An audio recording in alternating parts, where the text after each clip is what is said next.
আমি মুসলিম চিররণবীর, আমি মরণকে করি না ভয়, মরলে শহীদ বাঁচলে গাজী, আমার উভয়ই সমান। আমার জেল যতটুকু সেল ততটুকু, বাইরে যতটুকু ভিতরে ততটুকু, জেলে যতটুকু সেলে ততটুকু, বাহিরে যতটুকু ভিতরে ততটুকু। আমি মুসলিম চিররণবীর, মরণকে করি না ভয়। জাল হক এসেছে সত্য, ওয়াজাহাকাল বাতিল চলে গেছে মিথ্যে। ইন্নাল বাতিলা নিশ্চয় মিথ্যে, কানা জাহুকা চিরদিন মিথ্যে। এবার আসলে একটু হুজুরের অবস্থা। হুজুরের অবস্থা বড় জটিল। সামাজিক জাহেলিয়াতের চেয়ে হুজুরের অবস্থা অনেক অনেক অনেক বেশি কঠিন। বুটযন্ত্র চলছে। আরে সংসদ ভবনের মমতাজ বেগম ডুবি তবলা দিয়ে জিকির করে আশ্চর্য। আর কোরআন নাকি 30 পারা নয় 90 পারা। 30 পারা হচ্ছে জাহেরি আর 60 পারা হচ্ছে বাতিনি। এর নাম হচ্ছে ধর্মীয় জাহেলিয়াত। একে ঠেকাবে কে? এই জন্য আপনাকে বলি, এই হিফজখানা বন্ধ করতে হবে। যেখানে কোরআন হাদিস শিক্ষার ব্যবস্থা আছে সেখানে হিফজখানা খুলতে হবে। এই ছেলেটাকে আপনি কেন হাফেজ করলেন? এর বয়স হচ্ছে 16 বছর। মাথায় একটা উঁচু টুপি দিয়েছে, তার উপর একটা রুমাল দিয়ে মানুষের বাড়িতে মিলাদ করে বেড়াচ্ছে, কোরআন মাজিদ পড়ছে আর ভালো কিছু খাবার দিচ্ছে, 200 টাকা পকেটে দিয়েছে। একবারে খুশি হয়ে গেছে, চিৎকার করে আমার বাপের নামে দোয়া করে চলে আসলো। এ জাতি কি করতে পারে? যে চলিসা করে বেড়াই, যে কুলখানি করে বেড়াই, যে মানুষের দোকান উদিয়ে করে আপনার উদ্বোধন করে কোরআন মাজিদ পড়ে, যে মানুষের বাড়ি উদ্বোধন করে কোরআন মাজিদ পড়ে, সে হাফেজ দিয়ে কি হবে? সেই হিফজখানা বন্ধ করতে হবে। এই সামাজিক জাহেলিয়াত, এই ধর্মীয় জাহেলিয়াতের জন্য এই 3 নম্বর শ্রেণীর ছেলে দিয়ে হবে না। একেবারে বলিষ্ঠ কণ্ঠের, একেবারে নির্ভীক সেনা, যার অন্তরে কোনো ভয় ভীতি থাকবে না, যার বিদ্যের সামনে পৃথিবীর কোনো বিদ্যা টিকবে না, জাকির নায়কের মতো পৃথিবীর কোনো বিদ্যা তার সামনে টিকবে না, এবং নির্ভীক সেনা হবে। আমি মুসলিম চিররণবীর, মরণকে করি না ভয়, মরলে শহীদ বাঁচলে গাজী। এই কণ্ঠ নিয়ে যে মাঠে নামবে, সেই জাতির উপকার করতে পারে, সেই এই সামাজিক কুসংস্কার বন্ধ করতে পারে, সেই এই ধর্মীয় কুসংস্কার বন্ধ করতে পারে। তাছাড়া এইসব হাফেজ দিয়ে কাজ হবে না। এ তো মানুষের দোকান উদ্বোধন করে, এ তো মানুষের বাড়ি উদ্বোধন করে। এর দ্বারা শরীয়তের কি আশা করা যেতে পারে? শুনুন, ওই পশ্চিম দিকে গাধাতে ইট বহে। গাধাতে কি বহে? ইট বহে। ভ্যান যেখানে যেতে পারে না, গাধা সেখানে যেতে পারে। অনেকগুলি ইট আপনি গাধার উপরে চাপিয়ে দিয়েছেন, এরপরে যেখানে নামাতে হবে সেখানে গাধা চলে গেল। এবার আপনি কি করেছেন? আপনি বইয়ের দোকানদার, অনেকগুলি কোরআন মাজিদ তার উপরে তুলে দিয়েছেন। ও চলে গেল আপনার কোরআনের দোকানে। তো গাধা কি জানতে পারলো যে এখন কোরআন না ইট? ও তো জানতে পারলো না যে আমার পিঠে কোরআন আছে না ইট আছে। তো যেই ব্যক্তি শুধু কোরআন মুখস্থ করলো, দাওয়াত খেয়ে বেড়ালো, এ তো বুঝতে পারলো না যে কোরআন, এই কোরআনের ভিতরে আছে। জাল হক এসেছে সত্য, ওয়াজাহাকাল বাতিল চলে গেছে মিথ্যে। ইন্নাল বাতিলা নিশ্চয় মিথ্যে, কানা জাহুকা। এই দেশের জাহেলিয়াতকে লাথি মেরে ডুবিয়ে দিতে চাই, এই দেশের অন্যায়কে যে কোনো মূল্যে উৎখাত করতে চাই। আল্লাহ, তুমি বড় দয়াবান, তুমি বড় রহমান, তুমি বড় ক্ষমাশীল, তুমি বড় শক্তিশালী। তোমার শক্তির দরবারে আশাধারী হয়ে বলছি, আমি বন্ধা হলে কি হবে? আমার স্ত্রী বন্ধা হলে কি হবে? আমার বয়স 80 হয়েছে, তাতে কি হবে? আমার স্ত্রী বন্ধা হলে কি হবে? এমন একটি ছেলে তুমি দান করো, যেই ছেলে এরকম বিদ্যা অর্জন করবে এবং যে কোনো অন্যায়ের বিরুদ্ধে লড়ে পড়বে, জেল সুলি ফাঁসির 5 পয়সা দাম দিবে না। এরকম ছেলে একটা তোমার দরবারে দাবি রেখে সামনের দিকে আগাচ্ছি। আলেমদের অবস্থা। আনাস রাদিয়াল্লাহু তাআলা আনহু বলেন, রাসূল সাল্লাল্লাহু আলাইহি ওয়াসাল্লাম বললেন, রাআইতু লাইলাতান উসরিয়া বি, আমি এক রাতে একদা আমি নিজেকে দেখলাম জিবরাইল আমাকে উপর দিকে নিয়ে চলে যাচ্ছেন। আমাদের নবী বলছেন, জিবরাইল একদা আমাকে উপর দিকে নিয়ে চলে যাচ্ছেন। যেতে দেখি অনেক মানুষ, তুকরাজো সাফাহুম বিমাকারে জামিনান নার, যাদের ঠোঁট এবং জিহ্বাকে আগুনের কেচি দিয়ে কেটে দেওয়া হচ্ছে। আমি বললাম, জিবরাইল মান হাউলাই, এরা কারা? হায় হায়, যাদের ঠোঁট এবং জিহ্বাকে আগুনের কেচি দিয়ে কেটে দেওয়া হচ্ছে, এরা কারা? তখন জিবরাইল আলাইহিস সালাম বললেন, হাউলাই খুতুবা মিন উম্মতিক, এরা হচ্ছে আপনার উম্মতের বক্তা, যারা বক্তৃতা করে বেড়ায়, তাদের ঠোঁট এবং জিহ্বাকে আগুনের কেচি দিয়ে কেটে দেওয়া হচ্ছে। বারবার বলছে কোরআন শরীফ, অথচ কোরআন শরীফ হবে না, কি হবে? কোরআন মাজিদ। তাহলে বক্তা দিয়ে কি হতে পারে? কোরআন মাজিদের শেষে যে দোয়া আছে 1 পৃষ্ঠা, সেটাও মানুষ রচিত। তাহলে আলেম দিয়ে কি হতে পারে? কোরআন তেলাওয়াত শেষে সাদাকাল্লাহুল আযীম বললে এই আলেম দিয়ে কি হতে পারে? যে ব্যক্তি মানুষের মতামতকেই বলে চূড়ান্ত, সেই ব্যক্তি দিয়ে কি হতে পারে? আল্লাহ রাসূল বলছেন, আমি দুনিয়া থেকে চলে গেলাম, দুটি জিনিস রেখে গেলাম, কোরআন এবং আমার হাদিস। কি করে ব্যক্তির কথা এখানে আসতে পারে? বড় হুজুরের কথা কি করে আসতে পারে? পীর সাহেবের কথা কি করে আসতে পারে? বুজুর্গানের দিনের কথা কি করে আসতে পারে? পৃথিবীর কোন মানুষের কথা গ্রহণীয় হবে না, শুধুমাত্র একজন মানুষের কথা গ্রহণীয় হবে, যার নাম মুহাম্মদ সাল্লাল্লাহু আলাইহি সাল্লাম। তিনি বলছেন, শোনো, লাউ কানা মূসা হাইয়ান, আজ যদি মূসা আলাইহিস সালাম জীবিত হন, পীর সাহেব তো দূরের কথা, বড় হুজুর তো দূরের কথা, বুজুর্গানের দিন তো দূরের কথা, এখন যদি মূসা আলাইহিস সালাম জীবিত হন, তারাক্তুমুনি, যদি তোমরা আমাকে ছেড়ে দাও, লাত্তাবাতুমুহু, আর তোমরা যদি মূসাকে গ্রহণ করো, তাহলে তোমরা লাযলালতুম, ভ্রান্ত হয়ে যাবে, তোমাদেরকে জাহান্নামে যেতে হবে। তোমার পীর সাহেব তো দূরের কথা, বুজুর্গানের দিন তো দূরের কথা, এখন যদি মূসা আলাইহিস সালাম জীবিত হন, মূসা, আর তোমরা যদি আমাকে ছেড়ে দিয়ে মূসাকে মানো, তাহলে তোমাদের সবাইকে জাহান্নামে যেতে হবে, কেউ টিকতে পারবে না। তাহলে আপনার পীর সাহেব, বুজুর্গানের দিন কোন ব্যক্তির এখানে প্রশ্নে আসে না, মাত্র একজন মানুষের কথা চলবে, যার নাম মুহাম্মদ সাল্লাল্লাহু আলাইহি সাল্লাম। ওসামা ইবনে যায়েদ রাদিয়াল্লাহু তাআলা আনহু বলেন, রাসূল সাল্লাল্লাহু আলাইহি সাল্লাম বলেন, ইজা ইয়াউমুল কিয়ামা বিরাজুলিন ইউলকা ফিন্নার, বিচারের মাঠে একজন লোককে নিয়ে যাওয়া হবে, এরপরে জাহান্নামে নিক্ষেপ করা হবে। তান্ডালে কাত্তাবহু ফিন্নারে, সেই ব্যক্তি জাহান্নামে যাওয়ার সাথে সাথে নারী ভুঁড়ি তার বের হয়ে ঝুলতে থাকবে। ওয়ায়াথানু ফিহা কাতাহানিল হিমারে বেরাহাহু, ও তার নারী ভুঁড়ির চতুর্দিকে ঘুরতে থাকবে জাহান্নামে, যেইভাবে গাধা তার রাহাটের চতুর্দিকে ঘুরতে থাকে। এই কথা আপনি ভালোভাবে বুঝতে পারবেন না। গরুর পায়ে ধান মারা দেখেছেন কি? গরু যেমন ধানের উপরে ঘুরে, ওইভাবে মাওলানা সাহেব তার নারী ভুঁড়ির চতুর্দিকে ঘুরবে। ফায়াস্তামু আলাইহি আহলুন নার, জাহান্নামীরা সেখানে জমা হয়ে বলবে, মালাক, হুজুর কি খবর? হুজুর আপনার অবস্থা কেন এরূপ? তা'মুরুনা বিল মারুফ ওয়া তানহাউনা আনিল মুনকার, আপনি তো আমাদেরকে ভালো কাজের আদেশ করছিলেন, মন্দ কাজের নিষেধ করছিলেন, তা আপনি কেন জাহান্নামে? আপনার অবস্থা কেন এরূপ?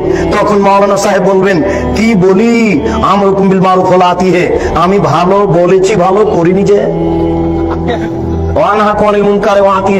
আমি মন্দ থেকে নিষেধ করেছি আর নিজেই মন্দ করেছি। চুক্তি ছাড়া হুজুরের বক্তব্য চলে না। হুজুর বক্তব্য এখানে ঠিকই দেন, আর মেয়ে ঠিকই ঢাকা বিশ্ববিদ্যালয়ে পড়ে ফতোয়া গায়ে দিয়ে। আরে 4 মাসের চিল্লাই চলে গেছে হুজুর গো, আহাল পরিবার কার হাতে জিম্মে দিয়ে চলে গেছে। স্ত্রী ঠিকই নগ্ন হয়ে ঘুরে বেড়াচ্ছে, মেয়ে ঠিকই কলেজের মাঠে ঘুরছে, আবার উনি লন্ডনে গিয়ে তাসবিহ টিপছে। দেখেন আশ্চর্য ধর্ম। আপনি এদেশের নেতা নেত্রীর ধর্ম দেখে অবাক হচ্ছেন, আপনি দেখেন হুজুরের ধর্ম আশ্চর্য। আমরা নেতা নেত্রীর ধর্ম দেখে আশ্চর্য হই যে নেতা নেত্রী কবরের পাশে দাঁড়িয়ে হাত তুলে দোয়া করছে। আরে নেতা নেত্রী নারী পুরুষ তো আছে, হিন্দু হাত তুলে আছে। তাহলে ধর্মকে মজাক করা হচ্ছে। এটা ধর্ম কিছু না, এটা হাতের মজা, এটা নিজের ব্যাপার। ঠিক নেতা নেত্রীর যেমন নিজের ব্যাপার, এই চিল্লার হুজুরের তেমন নিজের ব্যাপার। ওইখানে গিয়ে তাসবিহ টিপে আর এইখানে মেয়ে বিশ্ববিদ্যালয়ে পড়ে। আশ্চর্য। আল্লাহ রাসূল বলছেন যে তোমার উপরে তোমার স্ত্রীর 5টা জিনিস রাখলাম। এই শোনো, তোমার উপরে তোমার স্ত্রীর 5টা জিনিস রাখলাম। 1, যে মানের খাচ্ছ সে মানের খাওয়াবা। 2, যে মানের পড়ছো সে মানের পড়বা। 3, কখনো কটু কথা বলবা না। 4, কখনো মুখের উপরে মারবা না। 5, তুমি তোমার বাড়ি ছাড়া তাকে কোথাও যেতে দিবা না, তোমার বাড়ি ছাড়া কোথাও তুমি তাকে থাকতে দিবা না। এটা স্বামী মানে ক্ষমতা। স্বামী মানে ক্ষমতা। চাচির বাড়ি যেতে পাবে না, খালার বাড়ি যেতে পাবে না, ফুফুর বাড়ি যেতে পাবে না, মায়ের বাড়ি যেতে পাবে না। যেতেই যদি হয় তাহলে 3 দিনের বেশি থাকতে পাবে না। 3 দিন থাকলে আপনাকে সাথে থাকতে হবে। 3 দিনের বেশি থাকলে সাদকা হয়ে যাচ্ছে, ওটা আপনাকে খরচ দিতে হবে, টাকা আপনাকে দিতে হবে। 3 দিনের পরে যেটা আপনার শ্বশুর বাড়িতে খাবে ওটা সাদকা, অতএব 3 দিনের পরে চলবে না। মেহমানি 3 দিনের বেশি চলে না। শুনুন, আপনার বাড়ি ছাড়া আপনার স্ত্রী কোথাও থাকতে পারে না। তো বাজারে আছে যে আপনি মরেছেন এই জন্য, আপনার বড় ছেলে মারা গেছে এই জন্য আপনার স্ত্রী বাজারে আছে। বাজারে যাবে কেন? ও তো নারী, ও তো বাড়ির জিনিস। ওকে আল্লাহ রাসূল ঘেরে রাখতে বলছেন, ওকে আল্লাহ রাসূল ঢেকে রাখতে বলছেন, ওকে আল্লাহ বাড়িতে থাকতে বলছেন। আল্লাহ তাআলা বলছেন, ওয়াকারনা ফি বুয়ুতিকুন্না ওয়ালা তাবাররাজনা তাবাররুজাল জাহিলিয়াতিল উলা, হে মুসলিম মহিলা তোমরা বাড়িতে থাকো। ভন্যতার যুগে, বর্বরতার যুগে, অসভ্যতার যুগে নারীরা যেভাবে প্রদর্শনী দিয়ে চলতো সেভাবে তোমরা চলো না। এটাই হচ্ছে বন্যতা, এটাই হচ্ছে বর্বরতা, এটাই হচ্ছে অসভ্যতা। অতএব আপনি বাড়ি রেখে কোথায় যাবেন? 5টা জিনিস আপনার উপরে জরুরি জিম্মেদারি। আপনি বাড়ি থেকে চলে যাচ্ছেন, এটা হচ্ছে আলেম মানুষ হিসেবে আপনার একটা দুর্গতি আসার প্রমাণ। শুনুন, আবু হুরায়রা রাদিয়াল্লাহু তাআলা আনহু বলেন, অন্য এক বর্ণনায় সামরা ইবনে জুনদুব রাদিয়াল্লাহু তাআলা আনহু বলেন, আল্লাহর নবী বলছেন, আমার 2 হাত ধরে জিবরাইল এবং মেকাইল টেনে নিয়ে যেতে লাগলেন।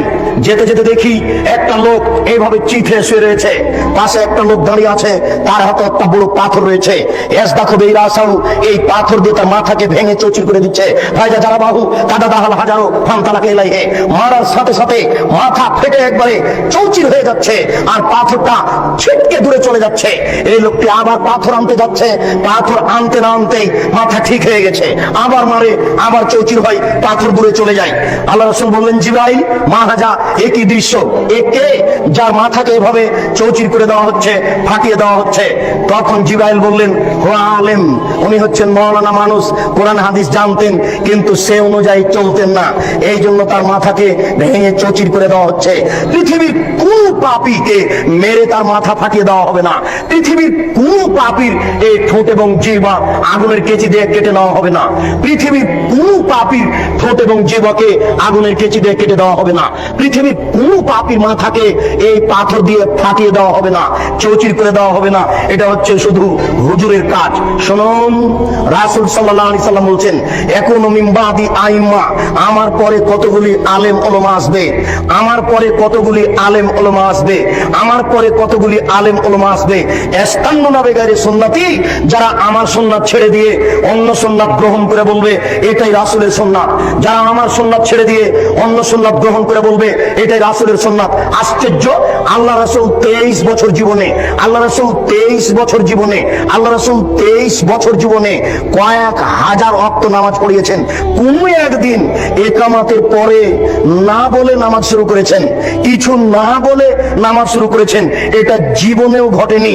তিনি আগে বলেছেন, সুফুফাকুম, কাতার সোজা করুন, ওয়াতারাসু, প্রাচীরের মতো হয়ে দাঁড়ান, শুদ্ধু খেলালাকুম, তোমাদের আপনাদের ফাঁকা বন্ধ করুন।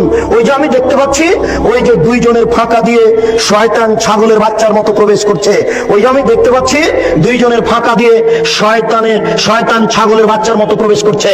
আপনারা 2 জনের ফাঁকা বন্ধ করুন, প্রাচীরের মতো হয়ে দাঁড়ান, কাতার সোজা করুন। মান সাদ্দা ফুরজাতান বানাল্লাহু লাহু বাইতান ফিল জান্নাহ, কেউ যদি 2 জনের ফাঁকা বন্ধ করে তাহলে আল্লাহ তার জন্য জান্নাতে ঘর বানাবেন, তাহলে আল্লাহ তার জন্য জান্নাতে ঘর বানাবেন।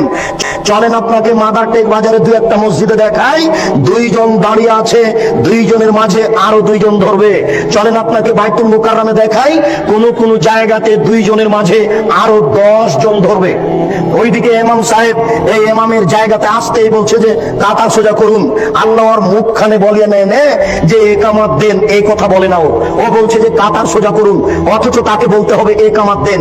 এরপরে ওখানে যাবে, একামত চলতে থাকবে, মুসল্লিদের মুখে মুখে দাঁড়িয়ে থাকতে হবে, আর বলতে হবে কাতার সোজা করুন, প্রাচীরের মতো হয়ে দাঁড়ান, 2 জনের ফাঁকা বন্ধ করুন। এক পর্যায়ে পশ্চিমমুখী হয়ে আল্লাহু আকবার বলে নামাজ শুরু করতে হবে। কত বড় জাহিল, কত বড় অজ্ঞ, কত বড় জাহিল, কত বড় অজ্ঞ হুজুর! আরে জিন্দেগিতে একবারও বলে না, একবার বলে না। আজ থেকে আপনি পরীক্ষা করুন, এখন যে ফজরের নামাজে পরীক্ষা করুন, আশ্চর্য, অবাক হতে হয়। আল্লাহ রাসূল বলছেন, থামের ভিতরে দাঁড়াবা না, লাইনের যেন বিচ্ছিন্নতা না আসে, থামের ভিতরে দাঁড়াবেন না, পায়ার মাঝে দাঁড়াবেন না, যেন কাতারের ভিতরে বিচ্ছিন্নতা না আসে। কেউ যদি ওই পায়ার মাঝামাঝিতে দাঁড়িয়ে গেছে, তখন সাহাবীগণ তাকে ধাক্কা দিয়ে আগে এবং পিছে করে দিয়েছেন। ওরে হুজুর, কত বড় জাহেল! ওই কাতারের মাঝে এইভাবে রেখেছে জুতা স্যান্ডেলের বাক্স। দেখেন আপনি এই বাজারে, এই শহরে কত মসজিদ এইভাবে আছে। আল্লাহর নবী বলছেন, 1 শ্রেণীর মাওলানা আলেম ওলামা বের হবে, যারা আমার সুন্নাত ছেড়ে দিয়ে অন্য সুন্নাত ধরে বলবে এটাই রাসূলের সুন্নাত। লাখো সুন্নাতকে তারা কবর দিচ্ছে, যেটা রাসূলের নয়, রাসূলের যেটা আছে সেটাকে কবর দিয়ে অন্য একটা বানিয়ে চলেছে। আশ্চর্য, আপনাকে একটু বলতে হয়, আশ্চর্য, আপনাকে একটু বলতে হয়। আমাদের নবী বৃহস্পতিবার এবং সোমবার রোজা থাকতেন। কেন জানেন? আমাদের নবী বৃহস্পতিবার এবং সোমবার রোজা থাকতেন এই জন্য যে সাপ্তাহিক রিপোর্ট পেশ করা হয় বৃহস্পতিবার আর সোমবার। আমাদের নবী মুহাম্মদ সাল্লাল্লাহু আলাইহি ওয়াসাল্লাম চাইতেন যে যখন আমার রিপোর্টটা পেশ করা হবে তখন আল্লাহ দেখুক যে আমি রোজা আছি। আমার রিপোর্টটা যখন পেশ করা হবে তখন আল্লাহ দেখুক যে আমি রোজা আছি, এটা তিনি চাইতেন। এই জন্য বৃহস্পতিবার সোমবার সিয়াম পালন করতেন। বুঝাতে পেরেছি কি? বাৎসরিক রিপোর্ট পেশ করা হয় শাবান মাসে, বাৎসরিক রিপোর্ট পেশ করা হয় শাবান মাসে। আমাদের নবী মুহাম্মদ সাল্লাল্লাহু আলাইহি ওয়াসাল্লামের জানা ছিল না যে শাবান মাসে কোন দিনে রিপোর্ট পেশ করা হয়। এই জন্য আয়েশা রাদিয়াল্লাহু তাআলা আনহা বলছেন যে ওই দিনটাকে ধরার জন্য আল্লাহ রাসূল পুরো শাবান সিয়াম পালন করতেন, তবে শাবানকে রমজানের সাথে লাগিয়ে দিতেন না। উম্মু সালামা রাদিয়াল্লাহু তাআলা আনহা বলেন আমাদের নবী মুহাম্মদ সাল্লাল্লাহু আলাইহি ওয়াসাল্লাম পুরো শাবান সিয়াম পালন করতেন, তবে শাবানকে রমজানের সাথে লাগিয়ে দিতেন না। কেন? তিনি ভাবতেন এই দিনটা আমাকে ধরতেই হবে। বাৎসরিক যখন রিপোর্ট পেশ করা হবে তখন আল্লাহ দেখুক যে আমি রোজা আছি। বাৎসরিক যখন রিপোর্ট পেশ করা হবে তখন আল্লাহ দেখুক যে আমি রোজা আছি, এটা দেখানোর জন্য তিনি শাবান মাসে বেশি বেশি রোজা রাখতেন। ভারত, বাংলাদেশ, পাকিস্তানের এই সব হুজুরেরা জাহেলের পরিচয় দিয়ে কিভাবে কিভাবে জেনে নিল সেই দিন 15ই শাবান। ভারত, বাংলাদেশ, পাকিস্তানের হুজুরেরা কিভাবে কিভাবে জেনে নিল সেই দিন হচ্ছে 15ই শাবান। তাই তারা কলকারখানা, অফিস, আদালত, কোর্ট কাচারি, শিক্ষা প্রতিষ্ঠান বন্ধ করে রাতে গোসল করে আতর গোলাপ মেখে দিনে রোজা থাকে। অসম্ভব হতে পারে না। আল্লাহ রাসূল বললেন আমার সুন্নাত ছেড়ে দিয়ে তারা অন্য সুন্নাতকে ধরে বলবে এটাই রাসূলের সুন্নাত। প্রায় পুরো শাবান সিয়াম পালন করা হচ্ছে রাসূলের সুন্নাত, আর একদিন সিয়াম পালন করা হচ্ছে ভারতের সুন্নাত, মানুষের সুন্নাত। 27শে রজব কোরআন মাজিদ নাজিল হয়েছে, আল্লাহ রাসূল গেছিলেন মেরাজে। এই কথার ভিত্তিতে মেরাজের দিন রোজা রাখতে হবে, এটা মিথ্যে। কোরআন মাজিদের আয়াত পেশ করা হচ্ছে মিলাদের জন্য 4টে। আল্লাহ মিলাদ করেছেন, নবী মিলাদ করেছেন, সাহাবীগণ মিলাদ করেছেন। কত বড় ডাহা মিথ্যে কথা সাহাবীদের উপরে। এগুলো সব বাতেনি কোরআন, এগুলো হচ্ছে বাতেনি বানাওয়াট কথা। অসম্ভব হতে পারে না। শুনুন, 27শে রজব রোজা হতে পারে না, 15ই শাবান রোজা হতে পারে না। এইগুলি হচ্ছে রাসূলের সুন্নাতকে ছেড়ে দিয়ে অন্য সুন্নাত গ্রহণ করা, রাসূলের আদর্শকে ছেড়ে দিয়ে অন্য আদর্শ গ্রহণ করা। তাই রাসূল সাল্লাল্লাহু আলাইহি সাল্লাম বলছেন ফীহিম রিজালুন, এই আলেমদের মধ্যে কতগুলি আলেম হবে কুলুবুহুম কুলুবু শায়াতিন ফি জুসমানি ইনসিন, এদের অন্তর হবে শয়তানের অন্তর, এদের দেখতে লাগবে মানুষ। এদের অন্তর হবে শয়তানের অন্তর, এদের দেখতে লাগবে মানুষ। এদের অন্তর হবে শয়তানের অন্তর, এদের দেখতে লাগবে মানুষ। আল্লাহর রাসূল এক শ্রেণীর আলেমকে শয়তান বললেন। আল্লাহ রাসূল এক শ্রেণীর আলেমের জিহ্বা কেটে নেওয়া হবে এই কথা বললেন। এক শ্রেণীর আলেমকে জাহান্নামে নিক্ষেপ করা হবে, তার নাড়ি ভুঁড়ি বের হয়ে ঝুলতে থাকবে এই কথা বললেন। এক শ্রেণীর আলেমকে একবারে চিৎ করে ফেলে দিয়ে মাথা ফাটিয়ে চৌচির করে দেওয়া হবে এই কথা আল্লাহ রাসূল বললেন। প্রায় হাদিসগুলি বুখারী মুসলিমের। আপনাকে আমি এই অংশে দেখালাম সামাজিক জাহেলিয়াত আর আলেমদের জাহেলিয়াত। অতএব সামাজিক জাহেলিয়াত ঠেকানো যেমন জরুরি, আলেমদের জাহেলিয়াত তেমন ঠেকানো জরুরি। এই সব জাহেলিয়াত ঠেকাবে হুজুর। আপনি টুঙ্গির মাঠে লক্ষ লক্ষ জনগণকে নিয়ে হাত তুলে দোয়া করছেন, আপনার কথা তো খুব ভালো লাগে যখন আপনি বলেন সুবহানাল্লাহ বললে এত নেকি হয়, আলহামদুলিল্লাহ বললে এত নেকি হয়, আল্লাহু আকবার বললে এত নেকি হয়, সুন্দর করে ওযু করে 2 রাকাত নামাজ পড়লে অতীতের সব পাপ ক্ষমা হয়ে যায়। আপনার ভালো কাজের আদেশ তো খুব মিঠে লাগলো। আপনি যখন হাত তুলে দোয়া করছেন তখন এই দেশের নেতা নেত্রী সামনে আছেন, এই দেশের লাখো লাখো জনগণ সামনে আছে। আপনি হাত তুলে দোয়া করার পূর্বে বলবেন শুনুন দেশবাসী, দেশের নেতা নেত্রী শুনুন, মহান আল্লাহ যেখানে ভালো কাজের আদেশ করতে বলেছেন সেখানে মন্দ কাজের নিষেধের কথা বলেছেন। অতএব আমি টঙ্গীর মাঠে মন্দ কাজের নিষেধ করতে বলতে চাচ্ছি। আলী রাদিয়াল্লাহু তাআলা আনহু বলেন রাসূল সাল্লাল্লাহু আলাইহি সাল্লাম বলেন আলী লা তাদু তিমসালান ইল্লা তামাস্তাহু, আলী তুমি ছাড়বে না কোনো ছবি মূর্তি, সবকে ভেঙে খান খান করে দাও। ওলা কাবরান মুশরিফান ইলা সাইতাহু, ছাড়বে না তুমি উঁচু কবর, সবকে ভেঙে সমান করে দাও। অতএব আমি হাত তুলে দোয়া করার পূর্বে মন্দ কাজের নিষেধ করতে বলতে চাচ্ছি 24 ঘন্টার মধ্যে বাংলাদেশে যত উঁচু কবর রয়েছে, শাহজালাল সিলেটি, শাহপরান, গোলাপ শাহের মাজার আর আপনার শাহ নিয়ামতুল্লাহ কবর আর যত উঁচু কবর আছে সবকে ভেঙে দিতে হবে। এই দেশে যত ছবি মূর্তি আছে 24 ঘন্টার মধ্যে সবকে ভেঙে দিতে হবে। মন্দ কাজের নিষেধ। শুনুন দেশবাসী, দেশের নেতা নেত্রী, আমি হাত তুলে দোয়া করার পূর্বে মন্দ কাজের নিষেধ করতে বলতে চাই। টাঙ্গাইলের পতিতালয় বন্ধ করতে হবে, ফরিদপুরের পতিতালয় বন্ধ করতে হবে। বাংলাদেশের মাটিতে 24 ঘন্টার মধ্যে যত পতিতালয় রয়েছে সব বন্ধ করতে হবে। আমি মন্দ কাজের নিষেধ করতে বলতে চাচ্ছি, বাংলাদেশে যত ব্যাংকিং ব্যবস্থা রয়েছে 24 ঘন্টার মধ্যেই সুদী ব্যাংকিং ব্যবস্থা বন্ধ করতে হবে। হুজুর, মন্দ কাজের নিষেধ পান না খুঁজে, ভালো কাজের আদেশ তো সহজেই করা যায়। সুবহানাল্লাহ বললে এত নেকি হয়, আলহামদুলিল্লাহ বললে এত নেকি হয়, আল্লাহু আকবার বললে এত নেকি হয়, সুন্দর করে ওযু করে 2 রাকাত নামাজ পড়লে অতীতের পাপ ক্ষমা হয়ে যায়।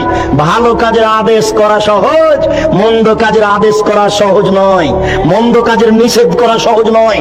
এই জন্য লোকমান হাকিম তার ছেলেকে বলছেন, আব্বু ওয়া'মুর বিল মারুফ ওয়া নাহি আনিল মুনকার, বেটা ভালো কাজের আদেশ করো, মন্দ কাজের নিষেধ করো। ওয়াসবির আলা মা সাবা, বেটা মন্দ কাজের নিষেধ করলে জেল সুলি ফাঁসি হবে, ওই সময়তে ধৈর্য ধারণ করিও। মন্দ কাজের নিষেধ করলে জেল সুলি ফাঁসি হবে, মন্দ কাজের নিষেধ করলে ধৈর্য ধারণ করিও। ইমাম আবু হানিফার ইতিহাস পড়ে শেষ করলেন, ইমাম আহমদ ইবনে হাম্বলের রাহিমাহুল্লাহর ইতিহাস পড়ে শেষ করলেন, কিন্তু তার চরিত্র, তার দাম্ভিকতা, সাহসতা নিজের ভিতরে নিয়ে আসার চেষ্টা করলেন না।